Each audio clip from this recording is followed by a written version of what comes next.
Lebenskünstler. Ich bin Schwester Anrika. Und ich bin Schwester Franzi Marie und auf diesem Kanal, da sprechen wir mit euch über christliche Lebenskunst. Heute geht es uns darum, wie wir oft stark dastehen wollen und was uns wirklich stark macht.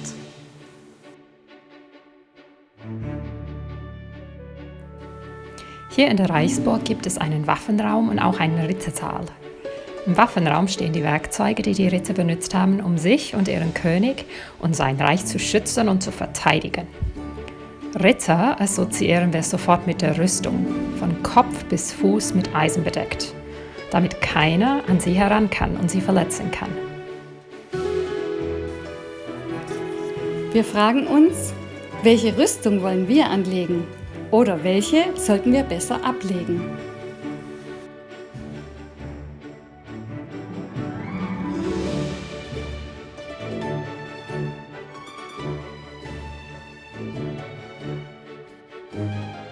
Der heilige Paulus schreibt an die Epheser: Darum legt die Waffenrüstung Gottes an, damit ihr am Tag des Unheils widerstehen, alles vollbringen und standhalten könnt.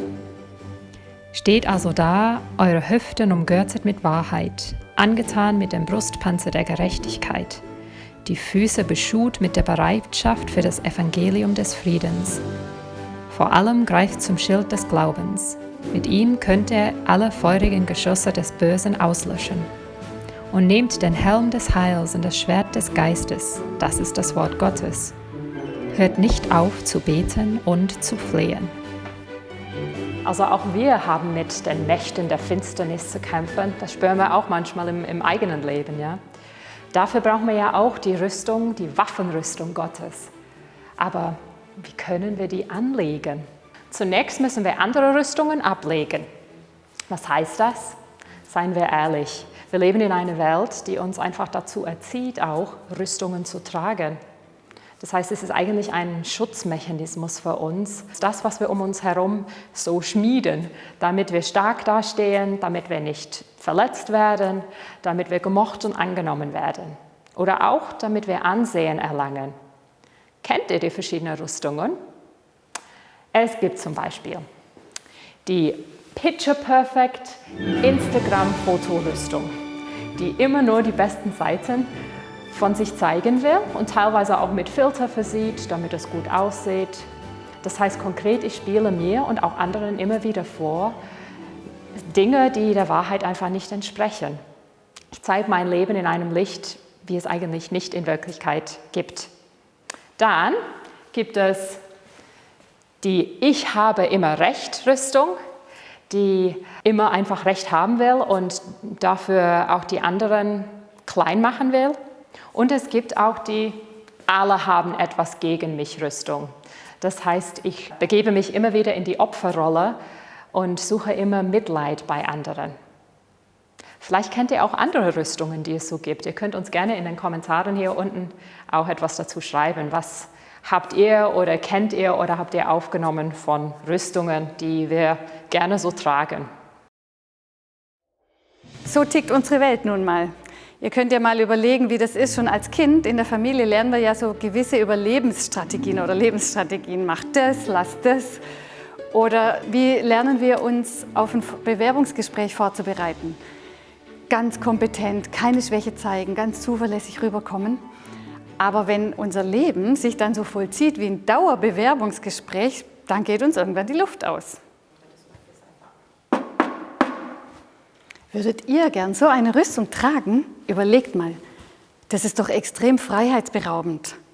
Und was machst du, wenn du hinfällst und dann liegst du wie ein Käfer auf dem Rücken?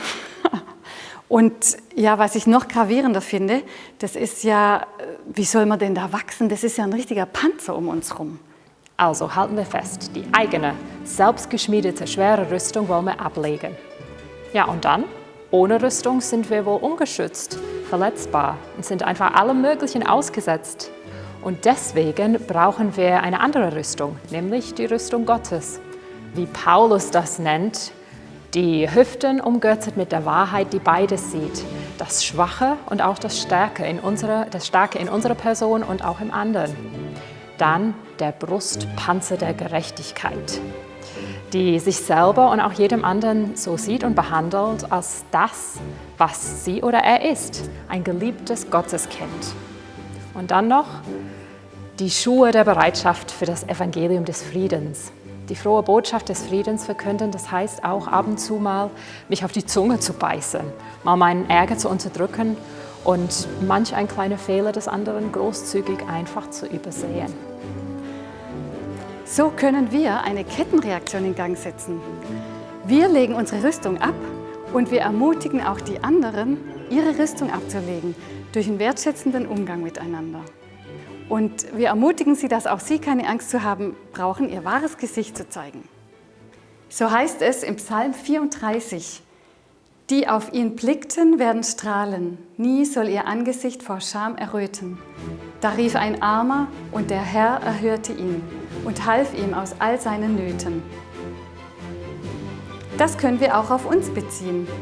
Visier aufklappen, auf Gott schauen, Rüstung ablegen und uns von ihm bescheinen lassen.